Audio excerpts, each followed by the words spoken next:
Morning, good morning. তোমরা কেমন আছো? অনেকদিন পরে আমি ক্যামেরার সামনে এলাম। এই দেখো, আজকে আমাদের বাড়িতে 5 জন ব্রাহ্মণ খাবে।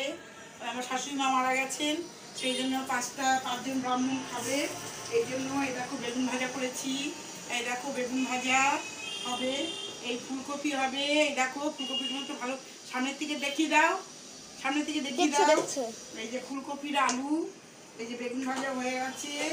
আর এখানে হলো মুগের ডাল। এই যে মুগের ডাল এখন সোমবারা দেবো। এই যে মুগের ডাল যে প্রেসারে সিটি মেলে রেখে দিয়েছি।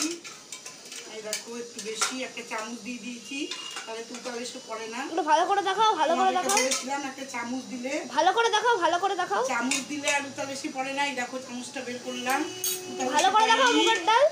ওই কড়াইটা নিচে করো। এই দেখো মুগের ডাল, জল দেবো, কেবল প্রেসারটা খুললাম। হ্যাঁ, এখন হলুদ দেবো, জল দেবো, সোমবারা দেবো। আর এদিকে পনির, এই দেখো পনির হবে, পনির হবে নারকেল বাটা দিয়ে। এই যে নারকেল, এই যে নারকেল, নারকেল দিয়ে পনির করবো। আর চাটনি এই যে হচ্ছে, এই দেখো চাটনি হচ্ছে। এদিকে এসো, এদিকে এসো। এই দেখো এখানে চাটনি হচ্ছে। এই দেখো চাটবো। এই যে খেজুর দিয়ে দিলাম চাটনিতে, প্রায় চাটনি হয়ে এসছে।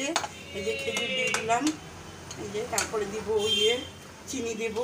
আর এখানে হলো ডাল সোমবারা দেবো। হ্যাঁ, আর তোমরা কেমন আছো? তোমরা কেমন আছো? আমার মা তো মারা গেছে, এই যে মাথাটাই করেছে। হ্যাঁ, ও বসিয়ে থেকে পুরোহিতদেরকে খাওয়াবে। আজকে 5টা পুরোহিত খাবে, এই জন্য রান্না বান্না এত আয়োজন। এই জন্য তোমরা কেমন আছো? এই যে আমি স্নান করে নিয়েছি, স্নান করে রান্না করছি। হ্যাঁ ঠিক আছে, খুব ব্যস্ত। তোমরা ভালো থেকো, সুস্থ থেকো। আমার চ্যানেলে তোমরা লাইক করো। হ্যাঁ, দেখছো তো আমি 1 মাস ধরে ভীষণ ব্যস্ত। তারপর শাশুড়িমা গত হলো, এগুলো নিয়ে চলছে। এখন আজকে ব্রাহ্মণ খাওয়ানোর দিন, তাই ব্রাহ্মণ খাওয়াবো। রান্নাবাড়ি শুরু হয়ে গেছে।